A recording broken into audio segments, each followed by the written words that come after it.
This is our community's house. We are all guests in it here to serve our community. My name is Mike Little, Mayor of the District of North Vancouver, and so the pleasure falls to me to welcome you all here to our regular meeting of council for Monday, September 29th at 7 o'clock. We like to start our meeting off in a good way, and so Councillor Back is going to read our acknowledgement. Thank you, Mayor Little. On this eve of the Day of National Truth and Reconciliation, we respectfully acknowledge the original peoples of these lands and waters, specifically the Tsleil-Waututh, Squamish, and Musqueam, on whose unceded ancestral lands the District of North Vancouver is located. We value the opportunity to learn, share, and serve our community on these unceded lands. Thank you, Councillor. Council, we have an agenda that's been circulated. Any errors or omissions from the agenda as presented? Oh, we do have one addition. That's right. We have, Council, we have an on-table item. This is item 8.3. This is consideration of an application for a grant for our fire department or our wildfire fuel management program. We do apply for this every year, but it does have a rather urgent cutoff of September 30th. And so we thought it was reasonably urgent emergent to be adding last minute, which is something we don't normally do, but it has been added as item 8.3 on table. So will someone move the agenda with 8.3 added? Moved by Councillor Moss, second by Councillor Back. Prepared to call the question. All in favor? Contrary minded, motion is carried. I should acknowledge that we are carrying on this meeting in a hybrid fashion with people attending both in person and virtually. And we have members of the council joining us virtually with Councillors Hanson, Murray, and Forbes. So you do actually have the full council considering the matter, even though there's only 4 of us here in person at this time. Council, we have, I wish I had more of a meaty agenda for you here tonight, but it is a little bit sparse, but we're gonna start off with the public input period. And so we reserve a period of up to 30 minutes at the front end of every regular meeting of council for matters of interest to the public to raise. You get 3 minutes to approach council and share what's on your mind. And tonight we do have a speakers list that has been circulated ahead of time. But don't worry, if your name wasn't on the speakers list and we still have time, we'll be adding speakers at the end of the time as well. The first speaker I have to an agenda item is Eric Jensen. And I don't see Eric here. Is Eric joining us virtually? We have a name that reflects Eric.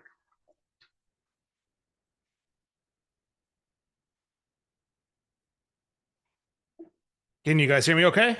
Oh, yes, I can now see you and hear you. Welcome. You have 3 minutes to address the hearing or the council meeting. Thank you.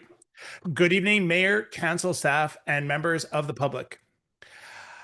Thank you for the opportunity to speak tonight on the changes proposed to the demolition waste bylaw. While I fully acknowledge and respect the intent behind it, which is to reduce waste, promote reuse, and protect the environment, I also believe that well-intentioned policies can have serious unintended consequences if not grounded in the realities of construction, economics, and implementation. Let me begin with 3 core concerns. First, the premise that waste diverted equals benefit is oversimplified. The proposal assumes that by forcing more sorting, deconstruction, or hand demolition, waste will be diverted from landfills. But in practice, in my experience, many of those materials would already be processed by recycling and sorting companies. Demolition contractors routinely pull clean lumber, metals, and salvageables already. In fact, for many demolition waste processors, it is cheaper to extract reusable wood and materials for composting or resale than to simply bury everything in a landfill. In other words, the avoidance of landfill cost is already baked into standard operations most of the time. To force additional labor and time on top of that is imposing costs without equivalent benefit. Second, the extra burden on staff and the administrative apparatus is non-trivial, and that cost is often ignored. Now, for every demolition permit under this bylaw, staff will need to review detailed salvage plans, verify reporting, confirm pictures, and track compliance, issue follow-up enforcement, and handling appeals or disputes. That is more work, more complexity, more bureaucratic friction, instead of making our system leaner and more efficient. This bylaw is going to add a new layer of burden for my brethren who are already overburdened. Third, let's talk about real cost, time, and carbon trade-offs. Hand demolition and deconstruction take much longer than mechanical demolitions. What might take a crew using a powered equipment 2 days stretches into 2 weeks or more of labor for a crew of 5 people. That means more travel from workers' vehicles, gumming up our already overburdened road system, more on-site support, more emissions, and more risk to workers. Also, the idea that offsetting incremental costs through the cost through incremental tax credits is a reliable solution. That's flawed. At best, those tax credits will help the highest income earners by only 50% of whatever those additional costs were for their salvage. Many homeowners will still be left absorbing the extra cost directly, particularly those in more modest tax brackets. I see I'm running out of time here. An additional note, the business that originally championed the reuse salvage model on builders featured on Shark Tank is no longer operating or has wound down operations according to a recent Google search. I hope you give me a couple more seconds here, guys. I'll be quick, promise you.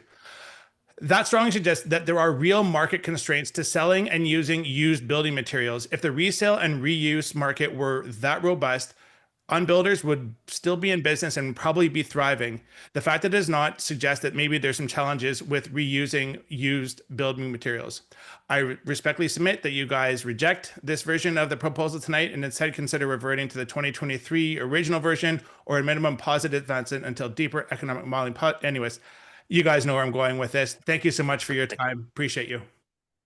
Thank you for your comments, Eric Jensen. The next speaker I have is joining us here in person, Eric Anderson. Welcome. When you're comfortable, you have 3 minutes to address the council. Thank you very much. I have a poster I'd like to display, so how do I do We'll that? set that up for you here. Just give us a moment.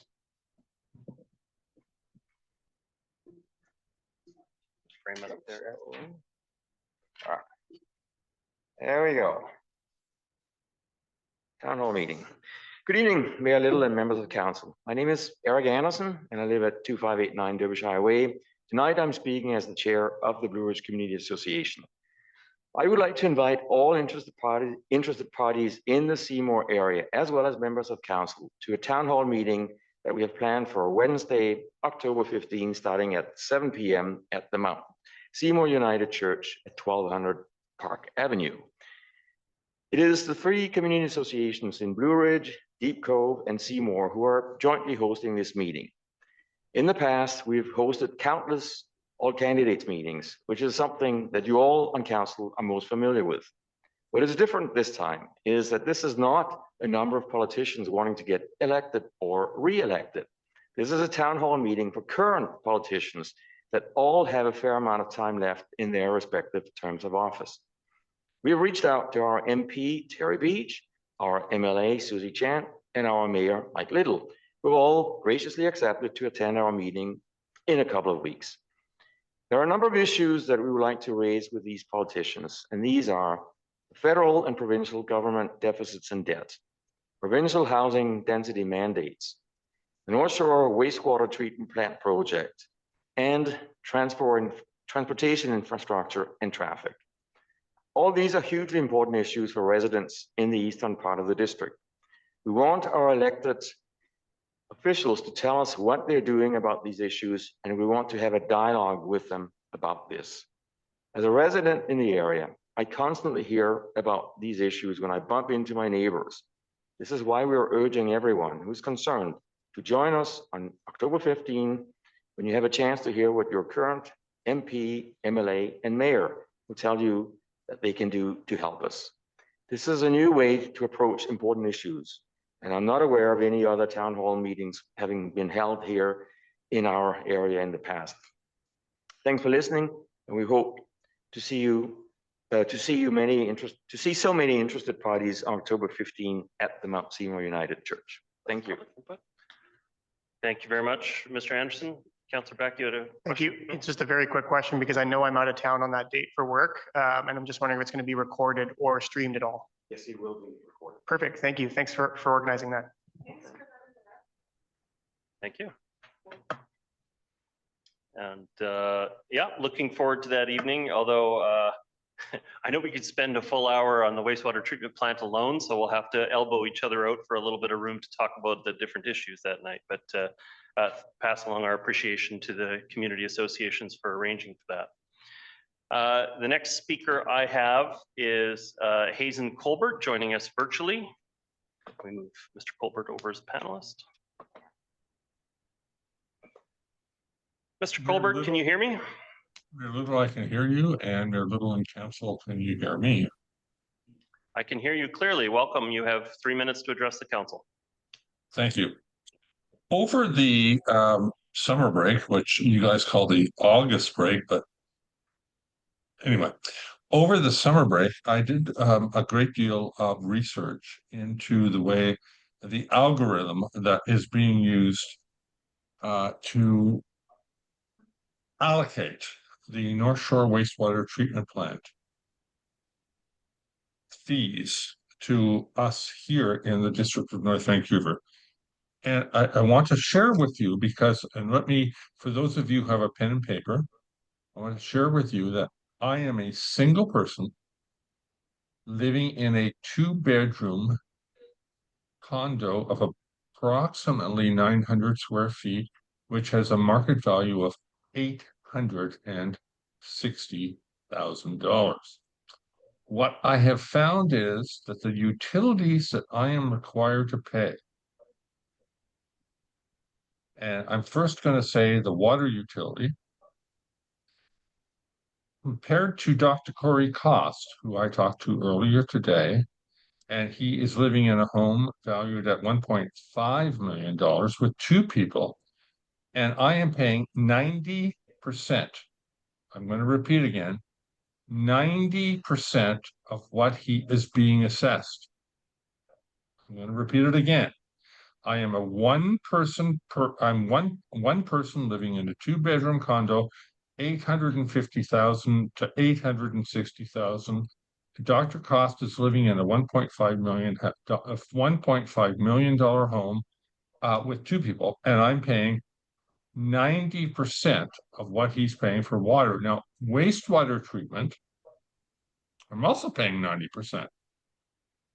I don't get this. I am a one person living in a condo that's valued at $850,000, and I am paying 90% of what 2 people pay living in a single family home. So council, this is, and now I'm going to tell you that the thing that really disturbs me. In previous years, we could actually determine how much we were paying for utilities and property taxes from the DNV website. That's now gone. We can only determine what we are paying in property taxes. What shocks me is if I'm paying this premium, God help me, what am I paying if there are 5 people living in a 4-bedroom home? And so what I'm asking is, can the District of North Vancouver please, because you've got the spreadsheet, please disclose the spreadsheet which shows the algorithm for which 1-bedroom condos, 2-bedroom condos, 3-bedroom condos, and single-family homes are paying for the North Shore wastewater treatment plant and for water. Because I think we're going to find that those of us living in condos are paying a massive subsidy to single-family homes. Thank you, Mayor Little. Yeah. Thank you very much for your comments, Mr. Colbert. We still have time. Would anybody else like to address council? Mr. Metcalf. I've got Mr. Metcalf here in person, and then I've got Corey Cost joining us virtually as the next speaker. Welcome. When you're comfortable, you have 3 minutes to address the council. Thank you, Your Worship. My name is Colin Metcalf, and I am the president of the Pemberton Heights Community Association. I'm here today because district planners and the provincial NDP government are proposing changes to the OCP that would force neighborhoods like ours to upzone single-family neighborhoods into sites for multi-unit housing. On paper, they call it small-scale multi-unit housing. In practice, what it really means is this: the malicious destruction of established single-family neighborhoods like Pemberton Heights. Under this plan, a single lot that today holds a family could soon hold a 3-story sixplex. And once the land speculators arrive, and they will arrive in force, our streets, our character, and our community will be changed forever. This is not gentle density.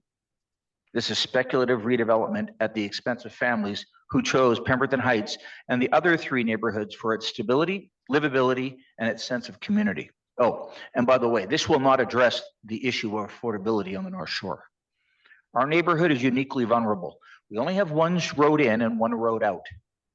We have limited public transit, 4 stops through the neighborhood, and no plan by the province to improve it. Emergency access is already a concern. Adding dozens, even hundreds of additional units will put safety at risk. Forcing density into neighborhoods without infrastructure is reckless, short-sighted, and irresponsible. I would love to know whose bright idea it was within the district that came up with this proposal. We're not opposed to growth. We've worked with you over the years. We know North Vancouver and British Columbia must evolve, but growth must be thoughtful, balanced, and supported by transit, schools, and other services. Forcing cookie cutter densification onto single-family neighborhoods, regardless of its unique circumstances, it's not planning. It's an attack on local homeowners and on the fabric of our communities. We already have accommodated responsible density and densification with the addition of coach house development, along with the addition of secondary suites. Pemberton Heights is a small, tightly knit neighborhood. We take pride in knowing our neighbors, protecting our children, and supporting our seniors. We won't stand by while the bureaucrat planners and socialists and politicians in Victoria sacrifice our children's future to speculative developers under the guise of housing policy. Let me also add, it was only by chance that our association learned of this massive issue to our neighbors. I would think that the district would make a bigger attempt to notify the 4 neighborhoods you're proposing to ruin. I find it completely unacceptable that more of an attempt wasn't made to let Norgate, Pemberton Heights, and the other 2 neighborhoods inform us that the planners are attempting to make this policy occur. The neighborhood has her voice, as you know, and we will use it. We will oppose this proposal at every step, protect Pemberton Heights, and I hope you're with us. Thank you. Thank you for your comments. Colin Metcalf. Next speaker I have is joining us virtually, Corey Cost. Dr. Cost, can you hear me? Yes, I can hear you. I hope you can see me. Well, I this can is, hear and see you. Welcome. You have 3 minutes to address the council. thanks, Your Worship. This is a unique situation where I'm going to speak to both of the previous speakers. The first one being Mr. Colbert, and I think he was too modest. My home at 1.5 million would be nice to have, but it's actually well over 2 million, and makes his argument even stronger in this case. Mr. Metcalf, densification, I will be sending council in agreement with his assessment about my AI of 8-page document about blanket upzoning, making housing more expensive. So I look forward to sending that to council shortly, and it will reinforce Mr. Metcalf's concerns. Thank you. Thank you, Dr. Cost. Would anybody else like to address the council meeting? I see no further speakers here or virtual, and so I'm going to carry on with this evening's meeting. We do have some recognitions that have been that are part of our meeting here. So the District North Vancouver was given a bunch of seed funding years and years ago to create a centennial bursary in our community. And each year we identify a number of students at different schools for their good citizenship in the community. It's not always about who has the highest grades in this case. It's all about people who are participating in their community and showing good citizenship. And we have identified these students. Over the summer is when they sort of get their recognition, they get their check, and they get observed for being the award winners. So many of them have actually already started their schooling that we don't have any of them here in person today, but we did want to have it added into the record here, all of the number of incredibly worthy students in our community who have demonstrated excellence in citizenship within their school communities, and we wanted to acknowledge them here today. So on behalf of the council, great job, guys. Keep it up, and we look forward to recognizing the next young leaders in our community who take excellence in citizenship important. So thank you on behalf of the council.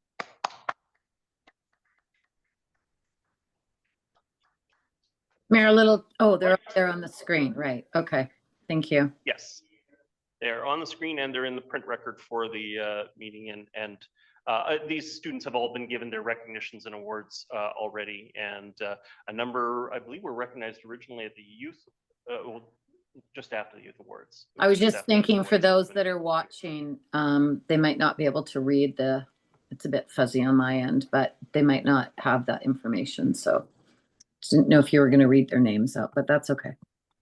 The winners know we've already had a long relationship with them leading up to this point. So, and most of them have already been able to apply them to their schooling, apply the bursary to their schooling. So, okay, next this evening, we have no delegations or release of closed meeting decisions. And so we're moving on to reports from council or staff. The first item up for discussion, 8.1, this is the Unit 205-1801 Welch Street, North Vancouver business license application denial. And this matter, I don't know if we have any comments from staff at the beginning of it. I did want to say, I think that it's relevant to council, although I don't want it to be entirely prejudicial. It's relevant to council that the applicant has a new application at a new location that would comply with the zoning bylaw. Our staff have been working with them to find a suitable place for them to move to. That application is in process with the municipality, but we don't actually have confirmation from the applicant that they've withdrawn the application that's for consideration tonight. And so at this time, following the normal course, we are still processing this as it's written in the report this evening, even though our staff continue to work with the applicant on another application with a different location. And so I will be making the recommendation. I'll be moving the staff recommendation that the current business license be denied. Is that seconded by you, Councillor Murray? Yeah. Thank you very much. Not too much else to add. You know, a lot of people ask the question, you know, well, if it's a reasonable in the neighborhood, if it's not a huge imposition, then why do we hold true to the defined uses in the bylaw? And the challenge is that sometimes they do have incompatible uses, plus also they sometimes have very different costs and values associated with them. And so you end up with what's we typically would call zoning creep, where somebody is potentially adding a higher value use into a lower value space. And then the tendency, if you are a little bit too flexible on some of that, is that the costs just go up for all of the uses, even though it's only a small group of the uses that are really dragging those costs up. And so that's one of the reasons we maintain these different uses. We have, over the last number of years, added more qualitative zoning and uses into areas. This is different kinds of descriptions. It used to be that you would have a pool hall and gun range and radio station. These might be the listed uses on the property, and they were very inflexible. And our more modern zoning tends to be more places where customers may come to do business, or places that may have a warehousing function, something a little more qualitative rather than so prescriptive as it's going to be an auto repair shop or something very specific about that. And so we do try to make sure that there's plenty of flexibility in the different zones within our community for people to be able to not only have businesses, but grow their businesses here within the district. But at the same time, we do also defend some of those definitions to make sure that the lower value uses aren't necessarily chased out of those properties because they're competing with higher value commercial properties and other things that that are going into those spaces. So I'm supportive of the staff recommendation in this case. Councillor Murray, you have additional comments? Well, I was just gonna concur with your comments, but also just say that this is also in a light industrial area, and we've seen we need to protect light industrial. We've seen a loss of light industrial on the North Shore. Best laid plans didn't work out for us in regards to some areas that we were thinking were going to pick up some of the lost industrial that had been rezoned to residential, and so that's a great concern. And I think that, given your comments that, I agree that we need to continue to maintain these areas and look at the uses that come into some of these new communities and make sure that they're the appropriate ones. Because there's lots of areas that are being impacted by redevelopment and uses being, forced out because they can't afford it. As you, shared, the value of the land goes up, and it's harder for some of these businesses to operate. So we do need to protect these zones. Thank you. Thank you, Councillor. I've got Councillors Hanson back and Pope. Councillor Hanson, your comments? Yeah, thank you very much, Mayor Little. Thank you very much, Councillor Muir, for your comments. I'm taking a different position on this. I support the issuance of a business license to the applicant in this instance. I note that the zoning permits office space on the second floor of these buildings is no encroachment upon light industrial. The proposal involves the operation of a pediatric occupational therapy business on the top floor of 1801 Welch Street. And the fly in the ointment is that the bylaw, which was created in 1997, doesn't allow office uses, but it doesn't allow healthcare uses. I've been to the site, and I do not believe that operating a pediatric occupational therapy clinic at this location will have any negative community impacts. I note that the clinic will provide sessions to children aged 3 to 18 with autism, ADHD, and other conditions of that type. It's a matter of which we can all take note that these services are badly needed in our community. So much has changed, in my view, since 1997 when the zoning was created, and certainly demand for healthcare services of all types has increased. In my view, allowing healthcare providers in this location is in the best interest of community. And frankly, and going forward, I do not see any reason to create bureaucratic barriers to the creation of much needed healthcare in our community. So my vote will be in favor of the issuance of the permit or the application. Thank you very much. Thank you very much. Councillors Back, Pope, and Ma. Councillor Back. Yes, thank you. I'll keep my comments fairly brief. I do agree with Councillor Hanson's opinion, and while I respect the comments made by yourself, Mayor Little and Councillor Murray, I too believe that if we want to be a family-friendly community, I think we need these sort of services in our community. I'm the parent of 2 young kids, and I know that a lot of my parent friends are seeking these kinds of services, and in order to do so, they have to cross a bridge. They have to leave our community to do that. That doesn't help anybody here. We've got a second floor space that's underutilized, and while I completely appreciate that we need to protect light industrial, I think in this particular case, the value of having this sort of business far outweighs the bylaw. So I will not be supporting the staff recommendation. I think these are the types of services that we want to find a place for in our community, and I think this location actually works quite well for it. So those are my comments. Thank you very much. Councillor Pope. Thank you. I too will not be supporting the recommendation. I firmly believe that we need to support parents in our community who have the parents of non-neurotypical children, autism, ADHD. I know that these services are extremely hard to come by. And as Councillor Back and Councillor Hanson have pointed out, these are services that people have to leave the North Shore for right now. Further, I really think that we need to be more flexible in our approach to some of these zoning bylaws to enable small business, especially when it meets the community's needs, to make it easier for them to come to be welcoming to the District of North Vancouver instead of making it harder for them. I'm very familiar with that building. I played a lot of pickleball down there in one of the big sites there. And I don't see any reason why it would encroach, this kind of business would encroach on any other businesses in that area or people. It's also practically right across the street from the wastewater treatment plant. So those are the reasons that I will not be supporting the recommendation. Thank you. Councillor Ma. Okay, interesting start. I can appreciate that it's challenging to find affordable sites at times, especially in the district. However, the bylaw is clear as to what's permitted in this area, especially in the light industrial area. I believe there's more appropriate areas where to locate this type of business. This is not about families, but it's about abiding by our zoning bylaws.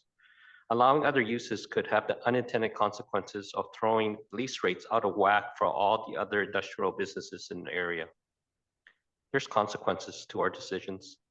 I support the staff's decision and wish the applicant good luck in finding another space, and it appears that he has, so thank you. Councillor Ma, Councillors Murray and Hanson. Councillor Murray. Thank you, Mayor Little, and I think Councillor Ma articulated it very well. This is not about not wanting to support pediatric occupational therapy businesses. And Mr. Milburn, can you just advise council that if this is defeated, it's not as simple as just issuing a business license. It is a rezoning application ultimately, in order for this applicant to move forward on this property with no guarantee that it would be supported anyway. And could you also, is there any way that you could comment in regards to the work that we're doing with the applicant to find them a suitable location for this worthy business? Mr. Milburn. Well, thank you, Your Worship. Council can disregard its bylaws in any particular circumstance, but wouldn't be able to make a simple resolution statement to disregard the entire zoning bylaw. So in this particular case, council could theoretically issue it despite the zoning not permitting the use of the property. However, there is a clear logical implication that if council disagrees with the existing zoning, that the existing zoning should change, or else staff will be in the exact same position to deny the next application that comes forward, which is inconsistent with the zone. So we don't want that kind of inconsistency carrying on if that occurs. Rezoning would be appropriate to accommodate the additional use. If I'm given the opportunity to speak as well, staff feel that as has been stated tonight, the bylaw is fairly clear. So it's not much of an interpretation question. The question is, council has also endorsed a industrial strategy to try to protect industrial properties from the encroachment of commercial uses that would displace those and reduce the viability of our limited industrial areas over time. And so that endorsement of that strategy essentially is what we're trying to work towards, try to protect these industrial properties. And there are certainly could be unintended consequences if council were to not deny this application. It would create a confusion that would need to be resolved in terms of the bylaw ultimately. And also it would, from staff's perspective, run counter to council's policy about protecting industrial areas for industrial uses. Thank you, Worship. And Mr. Milburn, we are supporting the applicant in finding appropriate areas for this business to occur. Yes, absolutely. Staff have been working closely with the applicant on alternative locations, commercial, institutional locations that would suit their needs. Thank you. Excellent. Thank you so much. And just to be clear, they have an application in on a specific property that they're proceeding on at this time. That's correct, Worship. Thank you very much. Councillor Hanson, you've put your hand down. Do you want me to move along, or did you have some comments? I have nothing to add. Thank you very much. Thank you very much. Councillor Forbes, your comments, please. Thank you, Your Worship. I just would like to say that I'm in favor of the staff recommendation. Again, I think maybe we need to do, when we're doing the OCB update, we need to look at some of these things. But I mean, the reason for the bylaw is to protect the light industrial, and I'm heartened by the fact that staff is already working with the applicant to find another location, and I'm quite confident that they will be able to find one. So I am in favor of the staff's recommendation. Okay, thank you very much. I see no further speakers on the matter. Prepared to call the question. All in favor? Opposed? Okay, the matter is carried with councillors Back, Pope, and Hanson opposed. And so that is, we are upholding the staff recommendation in the case. Okay, the next item up for consideration is item 8.2, demolition waste reduction bylaw 8582. And have any staff comment at the beginning here, please? Welcome.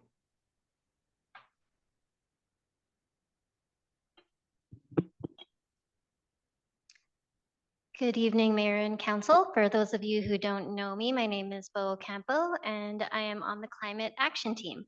And I'm looking forward to presenting on the demolition waste reduction bylaw updates today, as well as the proposed amendments that we're bringing forward. So the goal of this bylaw is to increase diversion of demolition waste from the municipality, especially since it makes up about 1/3 of the waste in our region. Targeting these materials also reduces resource consumption and reduces emissions associated with the extraction, manufacturing, and transportation of these materials. So the bylaw requires that 3.5 kilograms or 2.6 board feet of reclaimed lumber are salvaged per square foot of finished floor space. We also let every building applicant know that house moving is an option and that we strongly encourage it. Since bylaw implementation in January of 2023, we've diverted 27,000 board feet of lumber from the landfill to date.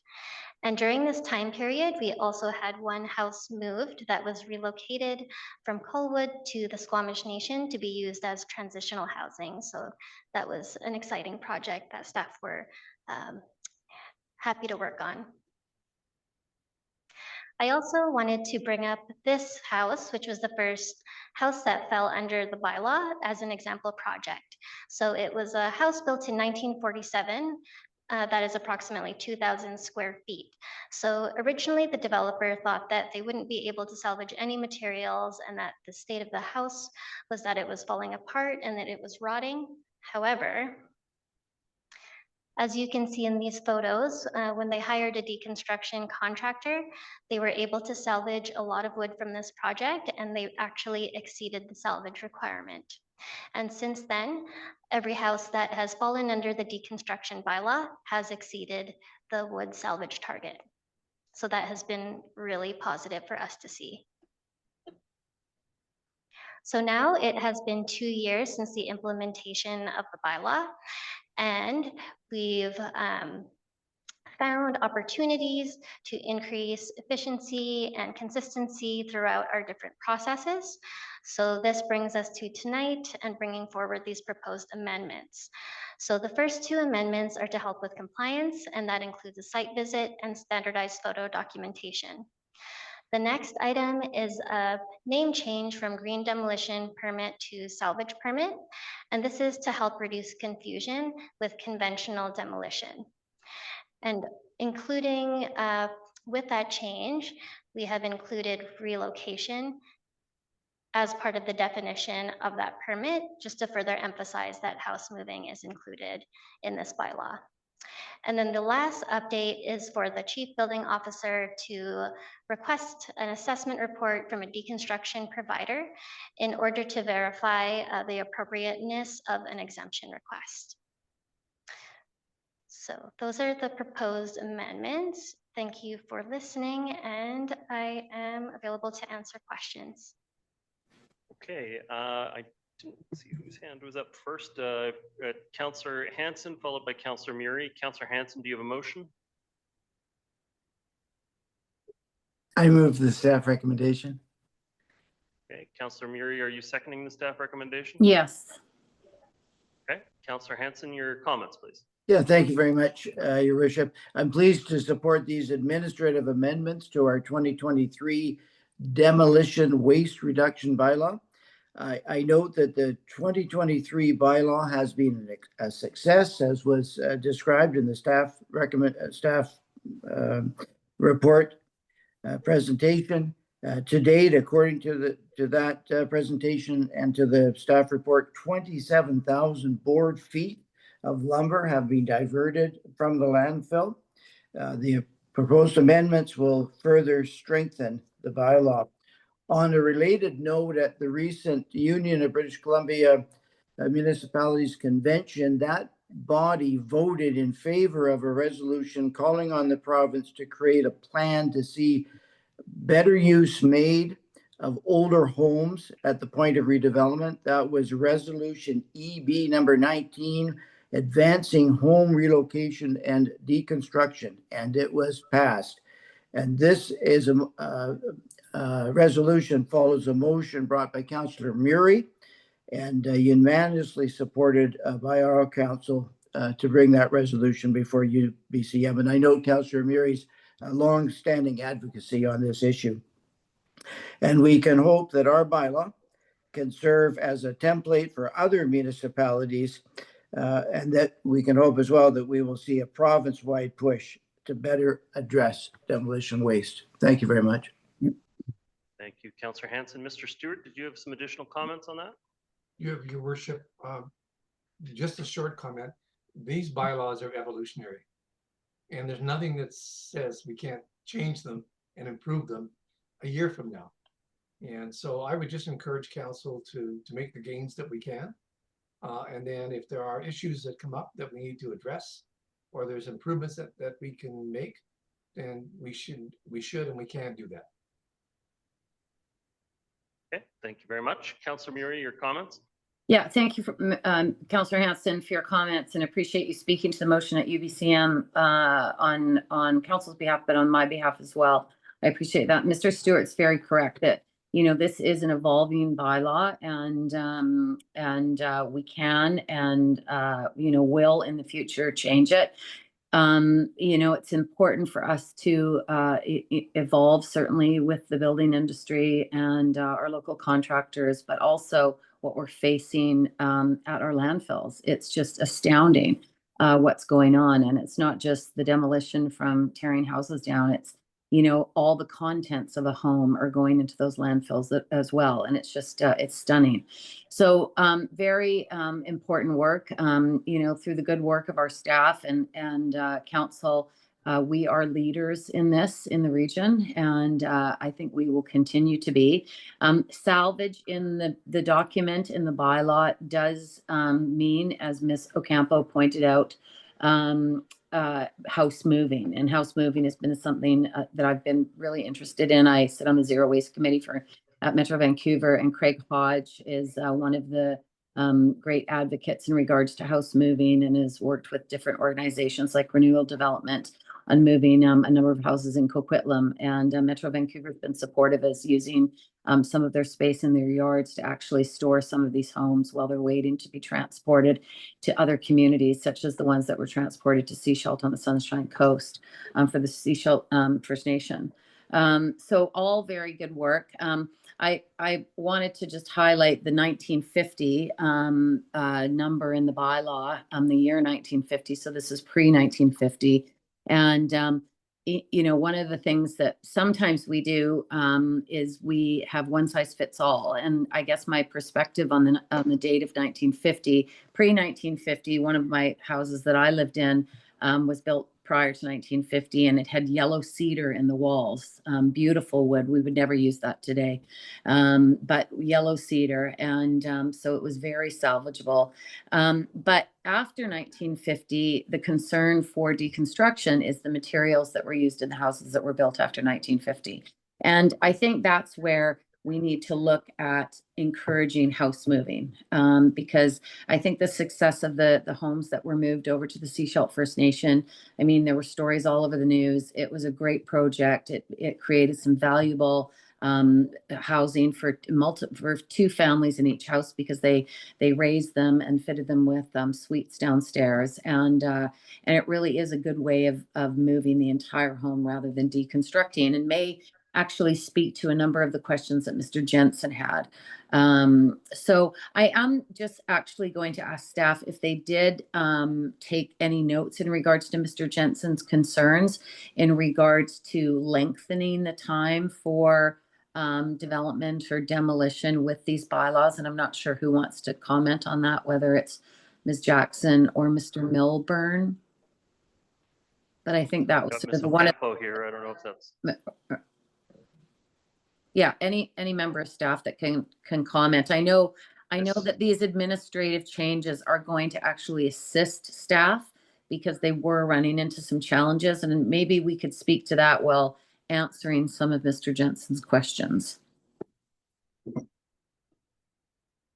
I don't have a response immediately here. We'll have to follow up on a response to that. Through your worship, I can Jackson? speak to that. So just in terms of the issuance of the permit, I know that through our current program, applicants can begin deconstruction or house moving before receiving the associated new construction building permit. So we do have a process. I don't know if Mr. Milburn wants to elaborate on that, but we certainly do have quite a number of things that we do as a staff team to try and really support this more innovative way of salvaging what is really material that should not be going to the landfill. So we do what we can to try and move things along as quickly as possible.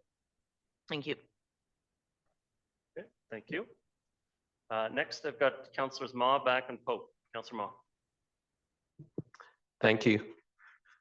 I think back earlier this year when I think Councillor Murray and I were on site for that renewal development when they were lifting that house. It was amazing that you can take a whole house, single level, and move it to another site and make it a two-level house, and do it relatively quickly, and save everything from going to the landfill. I support house relocation. And I appreciate the environmental benefits of what's being proposed, but I do have a couple of questions. The report talks about 27,000 board feet of lumber being diverted. Do we have an idea of what percentage that is of the overall lumber going to a landfill? I'm just trying to get a sense of, is this making a difference? Ms. Ocampo? Through the mayor, I don't have an immediate answer on the percentage, but in general, construction and demolition waste in the region is 1/3 of the waste. Right, but that's all waste. I'm looking at the lumber, right? This is the key thing here is about the lumber, correct? Overwhelmingly, the lumber in the waste stream would be from construction and demolition waste. Okay. I note that the report states that permits and inspections operate on a cost recovery basis, and that this mid-demolition inspection can be accommodated with minimal impact on staff resources. I don't know anyone that wants to pay more, but I was just wondering, was any building associations consulted in development of this proposal?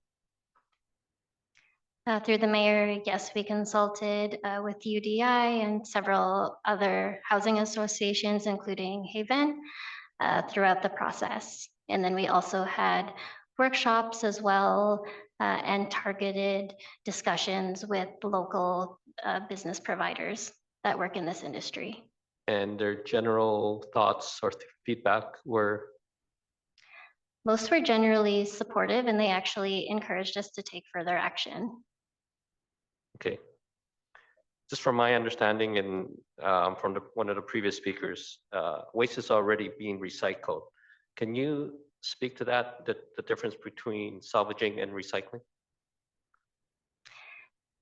Yes, through the mayor. So in this bylaw in particular, it is salvaging for reuse, meaning that that wood has to be reused for a similar purpose. So whether that's furniture or back into a building. So it is different in the sense that recycling could entail composting or waste to energy. So it's not the highest and best use of that item. It can be downgraded to a different type of material. Okay. I just feel at this time that the proposed changes, this may go a little too far, and the consequences would be driving up costs and time for housing projects and renovations. So I'm going to give this a little more thought before I vote on this. Thank you. Thank you. Councillor Beck. Yeah, thank you, Mayor Little. I will be supporting the amendments here tonight, and I'm pleased to read the report and hear the success that we've had. I do think that this is an area where the district is really showing some real innovation, not only helping us support our climate goals, but encourage this shift in the industry.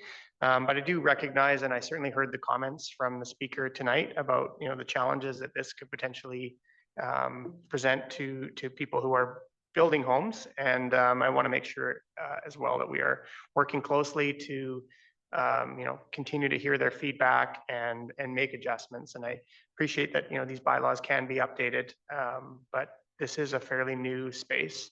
But on the whole, it's great to hear the stories, and I would encourage staff, if they can, sort of share more stories like the ones in the presentation tonight about where this has been successful, because I do think we're leaders. We're a leader in this space, and I think it's something that I'm proud of, and I appreciate all of the work that our staff have put into this. So yes, pleased to see the updates and this continue to evolve. Thank you. Thank you, Councillor Pope. I'm also picking up on some of the items that were mentioned by the speaker earlier tonight. And although I'm very much supportive of this kind of reclamation of old houses and reusing and upcycling. So I was just wondering how much additional staff time is taken to processing all of this new paperwork that has to be done and going on site to assess it and all of that. Do we have any knowledge of that? So I can take that. Ms. Jackson. Through your worship to Councillor Pope, we've just had a handful of these because as Ms. Ocampo mentioned, it really only applies to those pre-1950s homes where you find that old growth timber. So we're really, we're not talking about a majority of the demolitions. And I don't want to speak for Mr. Moburn, but I know that, we are processing demolition permits anyway. So whether it's a demolition permit or a deconstruction permit, there is some processing that's involved, and really with these administrative amendments, we're just, now that we've got a couple of years under our belt of administering the bylaw and we've had a chance to take a step back and see what's working, what's not working, we're just making some amendments to ensure that it's working smoothly, essentially. Thank you for the explanation. I am also curious why we don't take it more recently, why we do date it back to 1950. And are we going to be progressing in that way, or what are your expectations surrounding that? Yeah, through your worship to Councillor Pope, that's a great question. And, certainly, as it's been mentioned, the district is a leader in this space, and we are aware that we're sort of on the cutting edge here of really trying to advance this work. There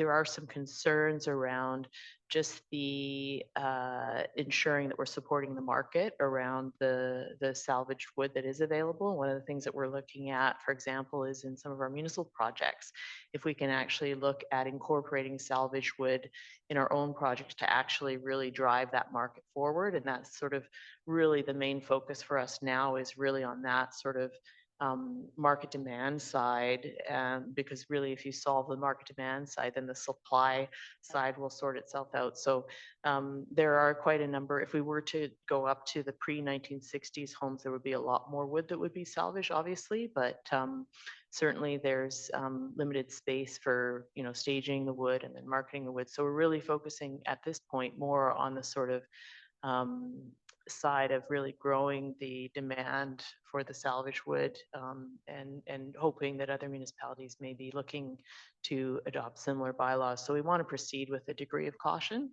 on that. So that's where we're at. All right, thank you very much for your work on that. Thank you very much, Councillor Pope. Just my own questions and comments on the matter. When you have the calculation of 27,000 thousand board feet, is that including the home that was relocated, or is that just the ones that were just disassembled? To the mayor, those were just the ones that were deconstructed. The house that was moved technically didn't fall under the bylaw. And I guess, Mr. Milburn, would I be in the ballpark if I said we do about 100 to 150 rebuilds in a normal given year? That's correct, Your Worship. Between 100 to 150, and then also about that same number in terms of major renovations, where they're, you know, tearing a significant portion of the unit down. So that's in the ballpark of what we do on average. It's hard for people to get in their mind how much wood this is, or make a comparison. So I used to manage a facility that had about 35 million board feet of lumber at it. It was the offshore arm for Canfor in West Fraser. And I worked there for 9 years, and another facility I was at had 24 million board feet at it. And so for comparison, 27,000 board feet is a very small amount of lumber. In fact, it would be about enough to build 2 houses. So out of the 200, 300 houses that have been,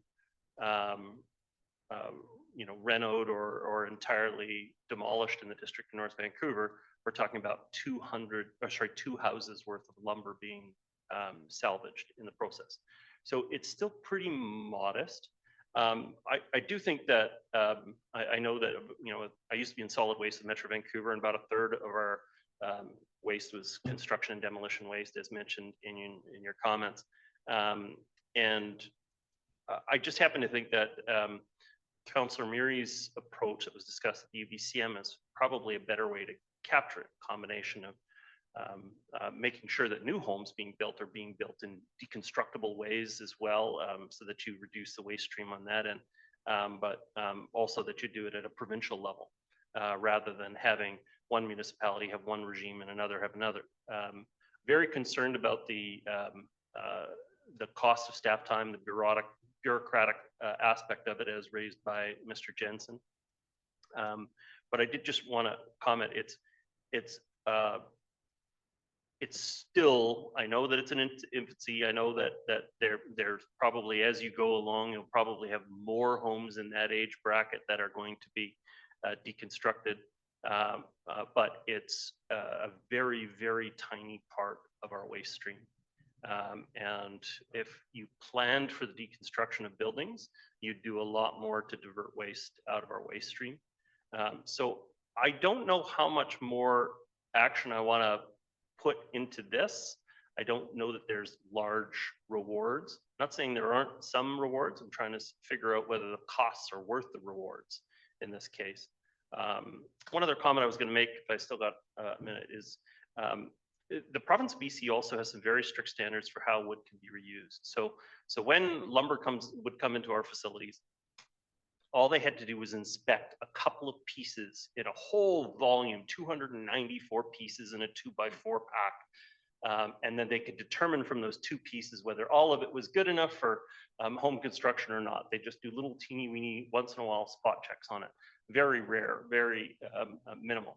When you are looking at reusing wood from a home, there's a whole bunch of uses you can't use it for, because each individual piece would have to be regraded and certified for the particular use that you would have. So a lot of people, they see these shows on television that, oh, we're gonna take the barn and disassemble it and turn it into these beautiful rough sawn wood beams that are gonna go for miles. And the reality is you can't do that in the province of BC. Those individual pieces of wood are unlikely to be recertified for any kind of machine stress rating or home construction support. So if it's already been used as a beam in its first life. So anyway, I just thought, I know it's hard for people who aren't in this kind of field to understand the sizes and how much wood it is and such, so I thought I'd add a few little other color comments on it. But at this point, I'm not looking to expand this program. I'd rather have more comprehensive programs supported like what Councillor Murray has advocated for.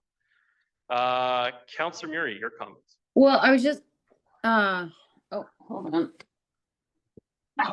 Hold on, I got plug in here.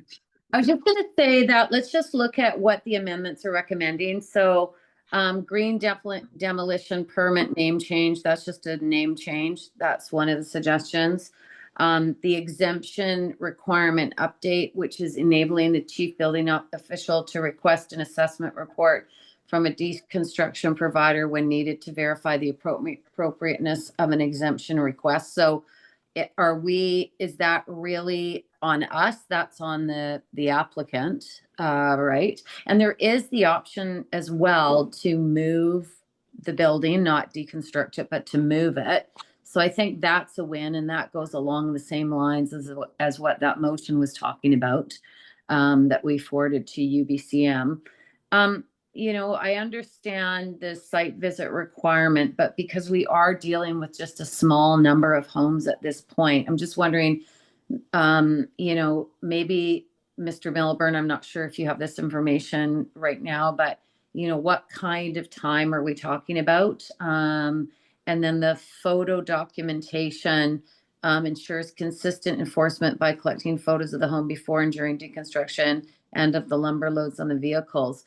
You know, I mean, if people are looking at deconstructing a house, you know, to be able to do this pre-1950, you know, you know, the option is to move it, like the one on Colwood. And that was somebody that was very interested in doing this as their responsibility to the environment. So, I mean, you know, I think some of us are thinking that this is a very big issue and that it's going to, you know, impact us greatly, but you have to make small steps to get to that place that we want to get to. And all of them help Mayor Little. So maybe if Mr. Milburn could help with just a couple of those things to provide a little bit more clarity on the concerns council's having. Mr. Milburn, do you have any additional comments on the matter? Your worship, I would describe both the amount of permits as well as the amount of staff effort to do the proposed site visit to be nominal. Staff are out in the field conducting inspections, and they schedule their schedule based on efficiency of hitting and visiting sites throughout the morning and the afternoon. And I'm not perceiving what's being proposed as being a significant draw on staff resources. It's quite nominal is the way I describe it. And what about the photos, Mr. Milburn? Photo verifications are done all the time for our work to verify construction. Similarly, photo verification is fairly straightforward process. Okay. Thank you. See no further speakers on the matter. Prepare to call the question. All in favor? Contrary minded? Motion is passed with Councillors Forbes, Ma, and Mayor Little opposed. Okay, next item up for discussion is the on-table report. This is for the 2025 FireSmart Community Funding and Supports Grants. And you can see in the report there, this is a program that the district is regularly a participant in. I don't at this moment see a representative from the fire department here to make a comment. So I'm going to move the staff recommendation, and I probably have a few more comments to add to it. Second by Councillor Murray. Yeah, so the District of North Vancouver is by far the #1 subscriber of the Union of BC Municipalities wildfire fuel management programs. These are provincially government funded programs to reduce wildfire fuel in our interface areas. We've been doing these treatments of the interface zone for a decade and a half, I think, since the program started. And basically, we're removing ladder fuel. So trying to stop the ground-based fire from becoming a canopy fire, or a canopy fire becoming a ground-based fire. And so you remove the fuel in between, and it makes it less likely to spread. So human-caused fires quite often spread along the ground first. And if you remove this ladder fuel, it has a tendency to make it easier to fight as defensible space, but also to make sure that it's not likely to spread as long as the canopy's healthy at the time. And so it's an effective treatment. And as far as I'm concerned, there's nowhere near enough money to go around to actually be able to reduce the risk adequately for this kind of risk in our community. Whenever this comes up, we get the phone calls from the neighbors. I hear someone with chainsaws in the forest. What are they doing? It doesn't look great at first because you denude part of the forest in the process, but it does greatly reduce the risk of forest fire spread in that space. And so I will be supportive of us doing this application, and hope we're successful, and then look forward to working with our staff on prioritizing based on risk for which area this should happen next in our community. Did I see Mr. Stewart's hand? Mr. Stewart, your comments. Your Worship, a very brief comment. We have been one of the most successful municipalities in the province in applying for these grants and actually implementing them. And I need to recognize the work of the engineering group and the fire group working together to develop plans and really, in a lot of ways, safeguard our community better. So I just want to say I support this, but we really have been a leader in the province on this regard. Okay. Thank you for your comments, Mr. Stewart. I believe Councillor Muir, you were the seconder. Did you have additional comments? No comments, Marlo. Okay. Would anybody else like to comment on the matter? Hearing none, prepared to call the question. All those in favor? Contrary minded? Motion is carried. Council, we didn't have a lot on the agenda tonight, but it does provide for an opportunity for us to make any reports that council members would like to make. I'll first check in with the CAO. Are there any reports that you would like to make on behalf of the organization? Yes, Your Worship. We've had a number of inquiries as to the UBCM and what our involvement is and what our policies are with respect to that. So I will be providing an overview of not only the meetings that we had, but some of the participation that we had with respect to some of the resolutions, and providing that for all of council, because I think that's important that they understand the involvement of both staff and council in particular in moving agendas forward that are really important to the municipality. So we will be providing that report to council. Thank you, Mr. Stewart. Yeah, so I will make a report about that. Actually, what I'd love to encourage council to do is we all took turns, the delegation took turns leading different meetings. So what happens at the front end of a union of BC municipalities is you have an opportunity to set up meetings with provincial ministers or deputy ministers and speak about issues of importance. It's a bit like speed dating. You've got 15 minutes to both talk about your issues and hear the response from the minister. And so it's pretty fast. No, I've probably been to these more than that, but it's you basically have a very short period of time to sort of state your case and get their initial feedback and response. And then really it's to set up a follow-up between your staff and the deputy minister to see where you can advance projects in that particular area. So one of the meetings that I led was the update from TransLink, which was, we had Kevin Quinn, the CEO of TransLink, met with our delegation and went over updates to transportation on the North Shore. Specifically, one that was mentioned in the media this week is that the Phibbs Exchange bus project is listed as the next, washroom project in the system. TransLink's been very slow to adopt washrooms within the system. It's something they've come to reluctantly. The C-Bus used to have washrooms they've had the washrooms for a long period of time, but this opening of the Metrotown washroom was the first time they'd done it in the SkyTrain system specifically, and Fibs Exchange would be the first time that they do it within a bus-only facility at that point. And it's something we've been advocating for a very long period of time. We have about 16,000 people a day that make their way through Fibs Exchange in any given day.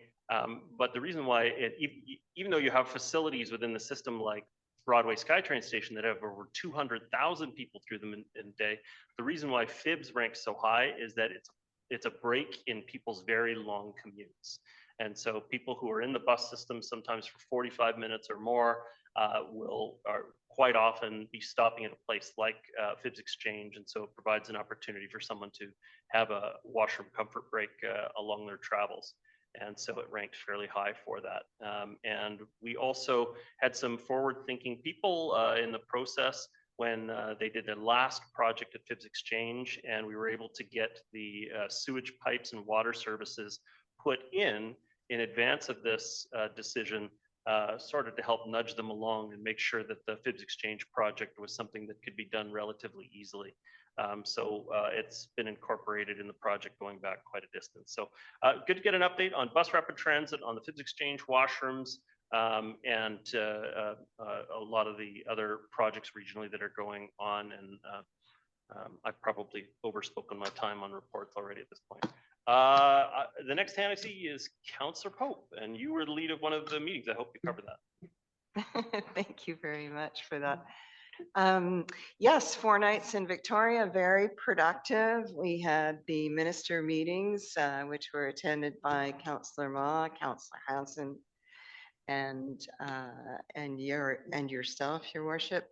And one of the meetings that I led was with the Housing Minister, Christine Boyle, to advise her of the urgent need for affordable housing in the district. Also, we gave her some suggestions for managing the growing RV problems, and we'll be following up with some information to her on what they're doing in Vancouver, Washington, in terms of the RV parks there.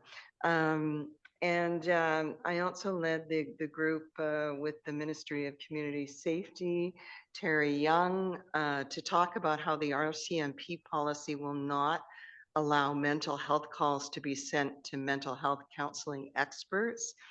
Like every other municipality, we've also had a surge in mental health calls to 911 that is strapping RCMP resources in the district and the city. So we discussed how other cities are managing the huge increase, and one in particular, Ottawa. Also during the conference, I made an emergency resolution regarding the North Shore wastewater plant and other mega projects. It asked the province to provide oversight on infrastructure projects that are massively over budget. Councillor Hanson seconded it. And although there was a lot of support from the Lower Mainland, it failed, defeated due to the many smaller rural communities feeling it had no relevance to them, unfortunately. And I also went to a lot of really interesting sessions on housing and transportation and Cowichan land rights court decision. And we heard from the Premier and the Federal Minister of Housing and the new Green Party leader. So it was, all in all, it was, I felt, a very successful, very productive conference. Thank you, Councillor. I've got Councillors Ma and Hanson. Councillor Ma, your report, please. Okay, I guess the focus would be on UBCM. Just for the record, I don't think I've done any speed dating myself, or at least I don't remember. But in terms of the meetings we had with ministers, they were, I found them quite useful. The one that I led was with MOT, Ministry of Transportation and Transit. Our key concerns were the 3 encampments that are in the district, especially on Bowser Island. I think the minister, actually saw what was going on when we showed them photos of how the site has deteriorated over time, and it's become a real concern for residents throughout the district, and especially in Permanent Heights. Another thing that we push for, and Councillor Hanson will probably speak on it a little more, but advocating for the third eastbound lane down the cut. I think that would be potentially a quick win. We made the case for it. They did hear us. A couple of other events that I had, or meetings. I did meet with our MLA, Lynn Block, and I met with her and the executive director, Teresa Reeves. She was the executive director of West Coast Recovery. It was very enlightening to hear about some of the things that have worked to address encampments and people with addictions on the streets in Victoria. So I'll share a little more with council at another time. Also, Councillor Hanson and I attended the Save Our Street rally. There's about, I think, 35 elected officials there. Our main message was to the provincial government to get them to provide the services and the support necessary to address the street disorder, homelessness that's occurring in a lot of municipalities around the province. We do want to take a sympathetic approach, but there are some people within the group that might need different treatment and services, up to and including involuntary care. So the one thing that I found interesting about this coalition and people that came out was it was across the spectrum, different political stripes. But the key thing that brought us together was we want to do things to make sure that our community is there for everyone, and people that need help get that help. And in terms of resolutions, there was two that I was quite interested in. I'm part of a group that's been meeting since last year's UBCM, and this is about mental health for local leaders. And we had a session with former Canucks goalie, Corey Hirsch, that was very eye-opening. And the key takeaway is there's a lot of people out there that need help, and sometimes they just need someone to talk to, and a simple response to them is just tell me what's going on, or help me to understand what's going on, and to open it up. And if they need more professional help, hopefully there's the resources for them to get that. And the second resolution that was their support, but it passed without me speaking on the floor, was the fire department and the BC Professional Firefighters Association's motion regarding single exit stairwell.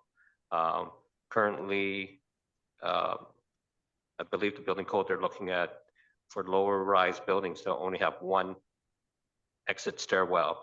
And this poses a safety issue to both the residents and the first responders. So there's a resolution passed that the provincial government reconsidered that position. So I was happy that that was passed. So a little long-winded, but thank you for your patience.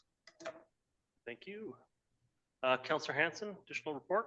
Yeah, thank you very much. It was a very action-packed UBCM. We were going from dawn till dusk with all our meetings. Where do I start?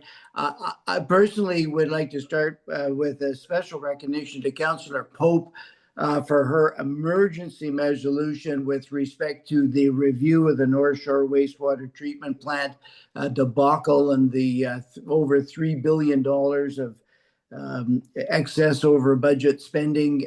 This was an emergency resolution of UBCM, quite a tricky procedure just to get it before that body. We handed out 1,000 leaflets to in the plenary session.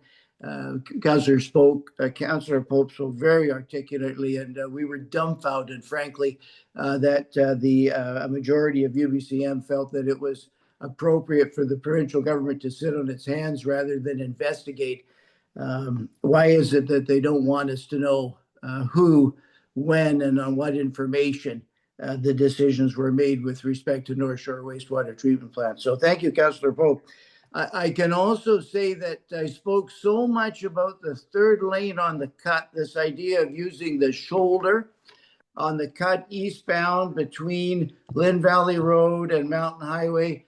I spoke to so much on this that I think cabinet ministers actually were covering their heads and going the opposite direction when they saw me come.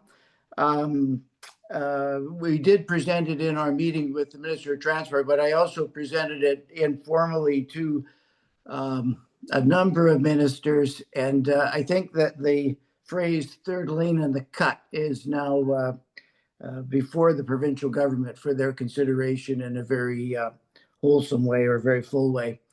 Finally, just sticking with the theme of transportation, I had a one-on-one breakfast meeting with MLA George Anderson, who is Parliamentary Secretary for TransLink.